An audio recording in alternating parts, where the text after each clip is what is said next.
Hello everyone, it's my farmer 6710. Welcome back to the channel and welcome back to yet another model modification series. I'm not sure quite what episode we're on as I've recorded so many of them and they're not uploaded.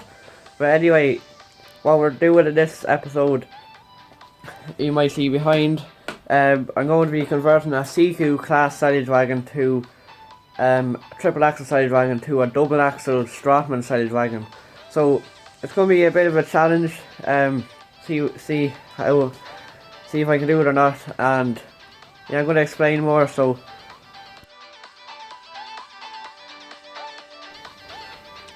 here it is. This is the Claas double axle silage wagon. I'm going to making it like my uncle's silage wagon, which it's not going to be the one that I'm going to be making. The one that's going to be like it's going to kind of be like a newer model, but it's still going to hopefully work.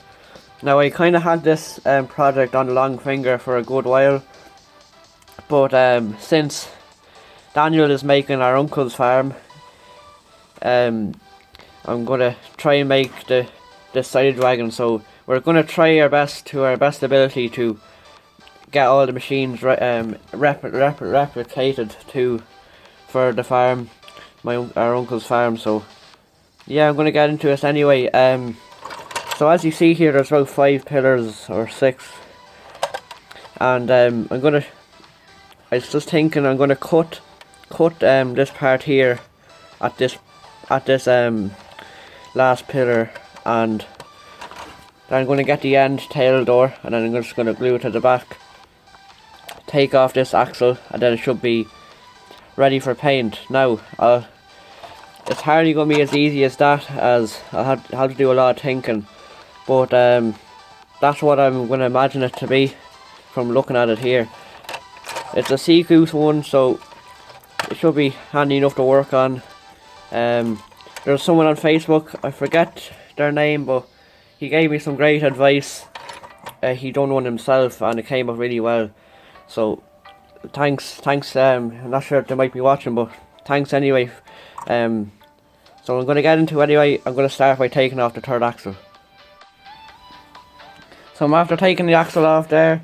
I'm used the hacksaw because the hand grinder be a bit too overpowered for it.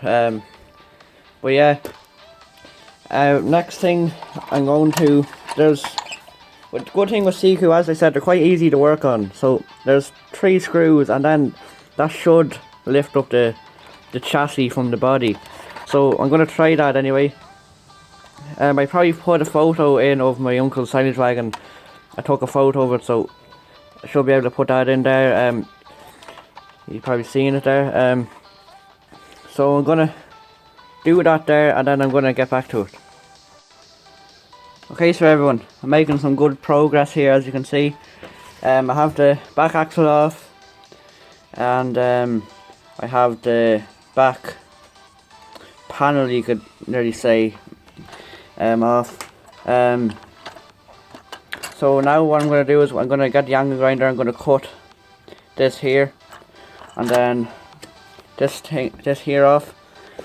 What I'm going to do here is I'm going to see this beam here. I'm just going to cut that down, and then it should glue in like that, obviously without this part here. So that's my plan anyway. I have a few parts here, just so they're not getting in the way really. And I want to say, when you're taking off if you want to take off the body of it, there's these 2 parts here. I broke off this part by accident, but this part here, there's like this bit of glue or paste. So what I did was I just got the knife and just cut it all off, and then I was able to lift it off, along with unscrewing the 3 screws along the chassis there. But yeah, that's my plan anyway. Just so I'd tell you that it'll save you finding out. But yeah, that's what I'm going to do now. I'm going to get the angle grinder, and I'm going to cut along there. I got a new disc for it. The other one's seen really better days, so bought a new one. And then from there on, I'm going to cut that, as I said. So I'm going to get on with it. Okay, so everyone, I have made some good progress once again, and I've cut the chassis off, and I'm about to stick on the back here. So it actually fits in quite well. There's a few gaps, but what I'm thinking I'm going to do is I'm going to fill that in with a bit of hot glue, a bit of filler type job, and then what's next? It'll be nearly ready for Strauttman makeover then. So yeah, I'm quite happy with how it's going. I'll have to put on this rail that I broke off, unfortunately. But yeah, it's looking really well now. It hasn't even taken that long. I wouldn't even say I'm at an hour, and I've already gone through a good bit of it.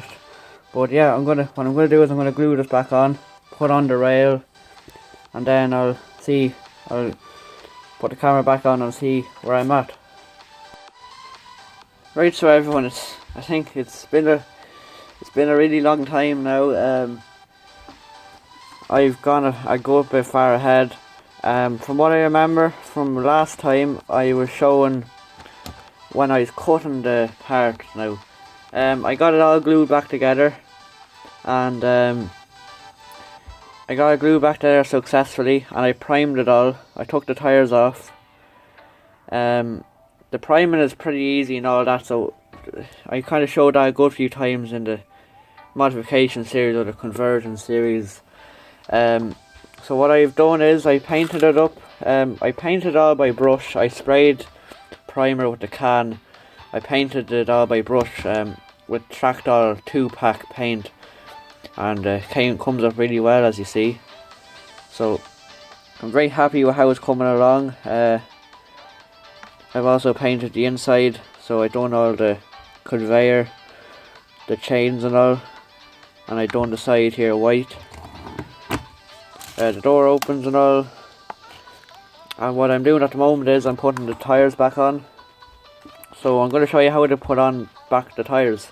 So what I do is I use some very hot boiling water. I put the tire in, and I squeeze it up and down so it's really maneuverable, because you want to get it onto the wheel really easily. So that's what I have here. Be careful with the hot water, as you know it'll burn yourself. On here, I'm gonna try my best when I'm on camera, but kind of have to try your best. And yeah, it's nearly impossible to do it when it's not boiling water. So I think that's on now. You'd also want to check from the other side, make sure it's on the right way as well. So yeah, that's them all on. That went on pretty successfully. So what I'm going to do now is I'm going to repaint the wheel. As you see, I kind of tried to repaint the wheel, but the hot water kind of took it off in flakes. So I'm going to get some more paint, and I'm going to go over that red. So, and then from there on, it's ready for stickers or decals, and then it's just minor details from there on. I might do a little control box or something here on some hydraulic pipes that I got here. So stuff like that. And I also need to do the back lights, which I masked up. I didn't paint them yet, so I'm going to get on with that. And yeah, I'll come back when I have yours updated. So there you have it, everyone. There's the completed Strauttman Silage Wagon. I'm very happy with the outcome of it. Now I have the stickers on it here. I didn't film the stickers going on, but I basically just used 3M spray mount glue. I don't think I have it there. But yeah, I really recommend that for putting on stickers, and got a few recommendations, so thanks for that. And basically all I did to print out stickers, I just printed them off from Google, and as you see, they don't look the worst. Now, my uncle's one isn't the right same replica of this. His is, I think it's a Super Vitesse, but it's a Giga Vitesse, so I'd say be more a contractor spec. So, anyway, yeah, I'm gonna show a few close-up photos as you see. Just have the tripod out, it's not that close. But hopefully you like this type of ending of the video. I think it's quite cool, quite different. So, anyway, I'll have about it. That's all I have said. And if you have one of these class triple axle silage wagons, I definitely maybe consider it if you're if you think you could do it. But yeah, funny enough, I was talking to a few people and they never knew that Siku did the triple axle Claas Silage Wagon, so that was quite interesting. And yeah, so hope you enjoyed. I'll leave you with a few close-up photos now. I'll see you again soon, and thanks for watching this modification episode of the Strauttman Giga Vitesse 3602. So see you again soon. Bye for now.